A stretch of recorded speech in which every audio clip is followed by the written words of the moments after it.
નમસ્કાર વિદ્યાર્થી મિત્રો, આજે આપણે ધોરણ 8ના ગુજરાતી વિષયના એકમ 11 એક જાદુઈ પત્રની વાર્તાના ભાગ 2માં બાકી રહેતા પાઠના ભાગની સમજૂતી મેળવીશું. પાઠની સમજૂતી આ મુજબ છે. આમાં શું લખ્યું છે? મેં નિરંજનને પૂછ્યું.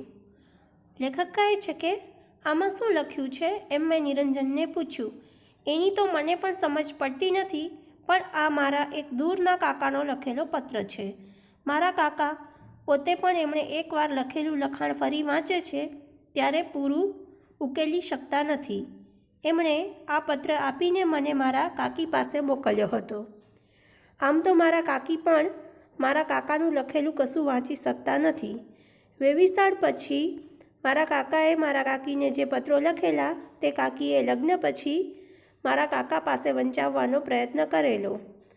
મારા કાકા એ પત્રો પૂરેપૂરા ઉકેલી શક્યા તો ન હતા, પણ યાદશક્તિને આધારે કે વધુ તો કલ્પનાને આધારે મારા કાકાએ એ પત્રોમાંથી કેટલુંક ઉકેલી આપ્યું હતું.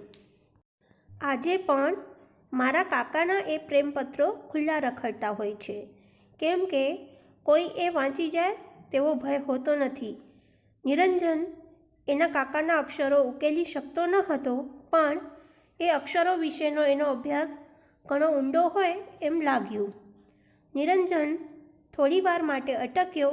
એનો લાભ લઈને હું બોલ્યો, હા, પણ તેનું અહીં શું છે?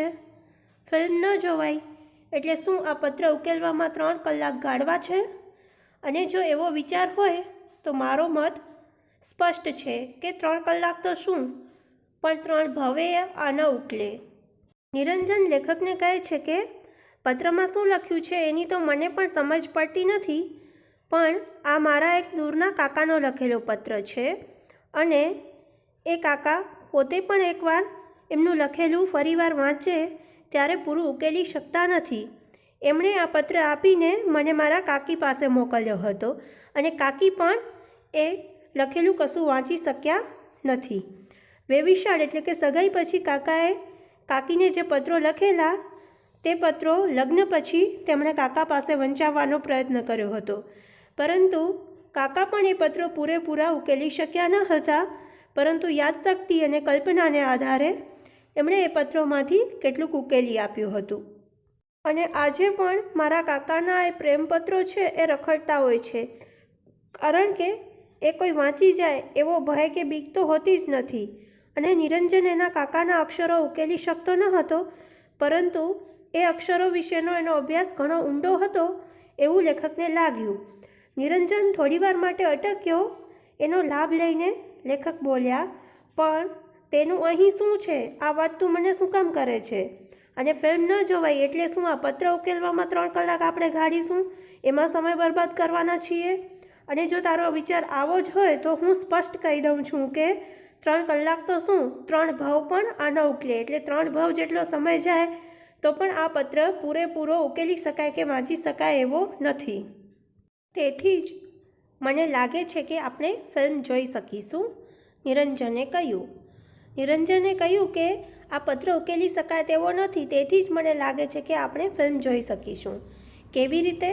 મને નિરંજનની વાત ન સમજાઈ. લેખકને નિરંજનની વાત ન સમજાઈ એટલે એને પૂછે છે કે કેવી રીતે એ શક્ય છે? ચાલ મારી સાથે કહી નિરંજન આગળ ચાલ્યો અને મેનેજરની કેબિન અંદર ઘૂસ્યો. હું પણ થોડો ગભરાતો પાછળ દાખલ થયો. નિરંજને શાંતિથી એ પત્ર મેનેજરના હાથમાં મૂક્યો. મેનેજરે પત્ર ઉખેડ્યો ને અંદરનું લખાણ જોઈ સ્તબ્ધ બની નિરંજન સામે જોઈ રહ્યા. આ શું છે? પેલો સનાતન પ્રશ્ન એમના મુખમાંથી પણ સરી પડ્યો. સ્તબ્ધ થઈ જવું રૂઢિપ્રયોગનો અર્થ થાય આશ્ચર્યચકિત થઈ જવું. લેખક છે એમને નિરંજન કહે છે કે તું મારી સાથે ચાલ એમ કહી એ આગળ ચાલે છે અને મેનેજરની કેબિનમાં ઘૂસે છે એટલે કે જાય છે, અને લેખક પણ થોડા ગભરાતા એની પાછળ મેનેજરની કેબિનમાં દાખલ થાય છે. નિરંજન શાંતિથી એ પત્ર મેનેજરના હાથમાં મૂકે છે. મેનેજર એ પત્ર ખોલે છે અને એના અંદરનું લખાણ જોઈને સ્તબ્ધ બની નિરંજન સામે જોઈ રહે છે અને કહે છે, આ શું છે? એવો પહેલો સનાતન પ્રશ્ન મેનેજરના મુખમાંથી પણ સરી પડે છે, નીકળે છે. અહીં આપણે પાઠની સમજૂતીમાં વિરામ લઈશું. બાકી રહેતા પાઠના ભાગની સમજૂતી આપણે આપણા હવે પછીના વિડીયોમાં મેળવીશું. આભાર.